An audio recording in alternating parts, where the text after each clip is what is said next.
কণ্ঠ। তিনি বন্দ্যোপাধ্যায়ের কাছে, আমাদের সুপ্রিম লিডার মমতা বন্দ্যোপাধ্যায়ের কাছে, মমতা বন্দ্যোপাধ্যায় শাসনটা খুব ভালো চেনেছে, বাই নেমে চেনেছে। মমতা বন্দ্যোপাধ্যায় ব্লক টুর মাটিতে কয়েকবার এসেছে।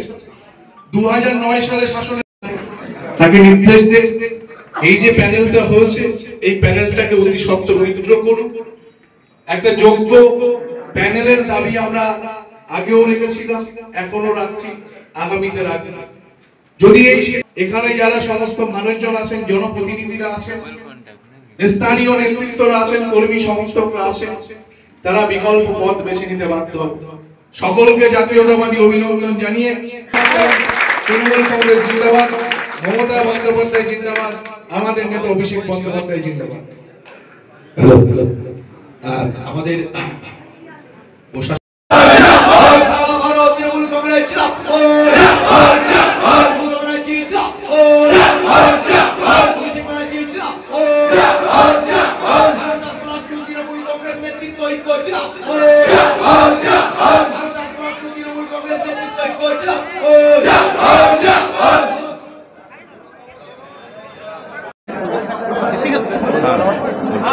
আজকে কি জন্য আপনাদের বিক্ষোভ কর্মসূচি?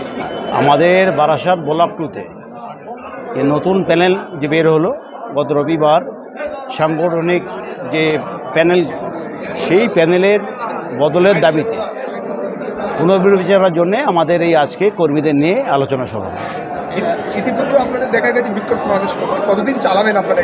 হ্যাঁ, এটা আমরা নির্দিষ্ট একটা মিশন নিয়ে এগোচ্ছি। এটা সময়ের সঙ্গে সঙ্গে আপনারা জানতে পারবেন। এই দাবিটা বুঝতে পারছেন, কর্মীদের ভেতর থেকে দাবিটা চলে এসছে।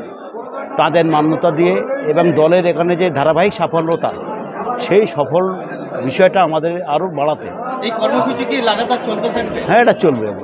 আপনাদের অভিযোগ কি? আপনাদের অভিযোগ আমরা একাধিকবার আপনাদের চ্যানেলে বলেছি, সংবাদ মাধ্যমকে বলেছি যে একটা যোগ্য সংঘ নেতৃত্ব, সেই যোগ্য নেতৃত্ব বাছা হয়নি দল থেকে। আমি দলকেও দোষ দেব না, ঠিকঠাক ইনফরমেশান দেওয়া হয়নি এবং এটা পক্ষপাতিত হয়েছে। বারাসাত ব্লক 2-এর ক্ষেত্রে এটা একটা অমার্জনীয় অপরাধ। লোকাল এমএলএ যে তাকে জানিয়েছেন যেরকম প্যানেল কেন হলো? আমরা এমএলএ সাহেবকে এই সিদ্ধান্ত ফাইনাল হওয়ার আগে একাধিকবার তাকে বলেছি, সবাই বলেছি যে আপনি, আমরা কোনো নির্দিষ্ট ব্যক্তির নাম বলবো না, কিন্তু আপনি যাকে বাছবেন তিনি যেন যোগ্য হন। আমরা কয়েকটা প্যারামিটারের কথা বলেছিলাম, এই প্যারামিটারগুলো তো থাকা দরকার। এডুকেশন থাকা দরকার, নিচের স্তরে মানুষের সঙ্গে, গ্রাসরুট লেভেলে কর্মীদের সঙ্গে তার জন্য একটা নিবিড় যোগাযোগ থাকে, এবং ওভারঅল আমাদের যে 170টা বুথ আছে 7টি অঞ্চলের, সেই 7টি অঞ্চলের এই 170টা বুথ সম্পর্কে সম্যক আইডিয়া এটা থাকা দরকার। আমার মনে হয় দল পরিচালনার ক্ষেত্রে এই গুণগুলো অপরিহার্য। এমএলএ এখন কি বলছে? আমরা এমএলএর সঙ্গে এই বিষয়ে সাক্ষাৎ করিনি, তাকে ভার্বালি বলেছেন আমাদের সহ নেতৃত্বরা এই ব্যাপারটা পুনর্বিবেচনার জন্য, আমরা তাকে বলেছি। কতজন? এটা আমরা এখানে গুনে উঠতে পারিনি, মানে সংখ্যাটা তো বেশি এসছে, আমাদের প্রত্যাশার বাইরে। এটা অবশ্যই একদিন ইন রাইটিং আপনাদের হাতে তুলে দেবো আমরা।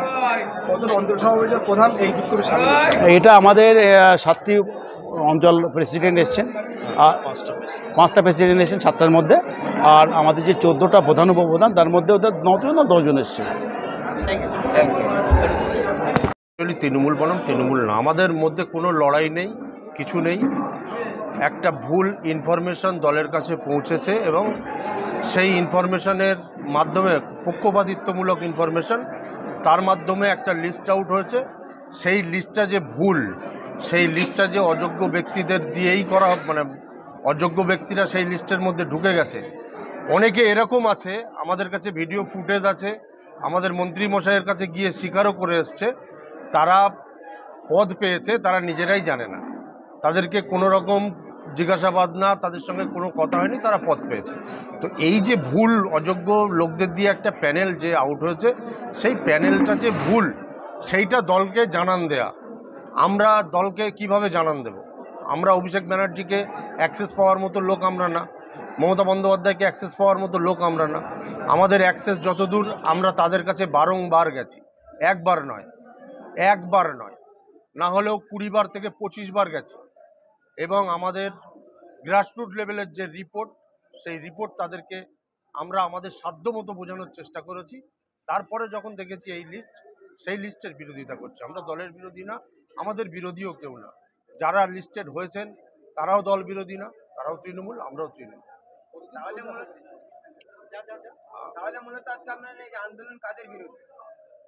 আমাদের আন্দোলন কারোর বিরুদ্ধে না, আমাদের আন্দোলন ভুল ইনফরমেশন যারা দিয়েছে, ভুল পথে দলকে যারা চালিত করেছে, অনৈতিক কিছু বিনিময়ের মাধ্যমে যারা দলকে চালিত করে এই ডিসিশনে দলকে পৌঁছাতে বাধ্য করেছে, আমরা দলকে জানান দিতে চাই যে তারা দল বিক্রি করে এই শাসন এলাকার অনেক লোকের রক্তে রাঙানো মাটির বিনিময়ে যে শাসন আজকে শান্তির শাসন, সেই শাসনকে বিক্রি করে সেই টাকা দিয়ে তারা ভুল ইনফরমেশন দলকে দিয়ে দলের মাথায় হাত রেখে তারা রোজগার করে খাচ্ছে। এটাই দলকে জানাতে চাই। প্রথম দিন থেকেই বিক্ষোভ মিছিল বিভিন্ন কর্মসূচি করছেন, ইতিমধ্যে কোনো উপনেতৃত্ব কি যোগাযোগ করেছে আপনাদের সঙ্গে? হ্যাঁ, যোগাযোগ করেছে। আমাদের জেলা প্রেসিডেন্ট ফোন করেছে, এমএলএ সাহেবও ফোন করেছে, কিন্তু সবাইয়ের সঙ্গে কথা বলে যেটা মনে হয়েছে আমার, জেলা প্রেসিডেন্ট বলেছে তার সঙ্গে দেখা করতে। এই লিস্ট আউট হওয়ার আগে আমরা বহুবার, আমরা এখানে যতজন উপস্থিত আছে আমরা সবাইকে নিয়েও গেছি, আমরা 5 জন গেছি, 10 জন গেছি, পার্সোনালি গেছি, আমরা বুঝিয়েছি। কিন্তু আমাদের সবার এখন আমরা একটা মিশনে আছি, সবারই মতামত জেলা প্রেসিডেন্টের কাছে আর যাওয়ার নেই, সেই জন্য আমরা জেলা প্রেসিডেন্টের কাছে যাইনি। কিন্তু এমএলএর কথা শুনে বারবার মনে হয়েছে তিনি যেন তার মক্কেলের কাছ থেকে পয়সা নিয়ে মানে জজ সাহেবকে বোঝাচ্ছেন, সেভাবেই আমাদেরকে কনভিন্স করার চেষ্টা করছেন। আমরা কোনো ললিপপে ভোলা ছেলে না, আমরা লড়াই করে উঠে আসা ছেলে। এই আন্দোলনটা কিন্তু বসিরহাট সাংগঠনিক জেলা জুড়ে হচ্ছে, বিভিন্ন বিধানসভায়।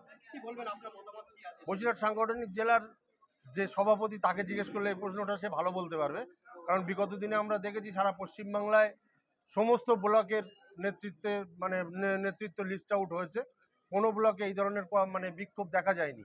শুধুমাত্র বসিরহাট জেলার ক্ষেত্রে কেন দেখা যাচ্ছে সেটা জেলা সভাপতি ভালো বলতে পারবে।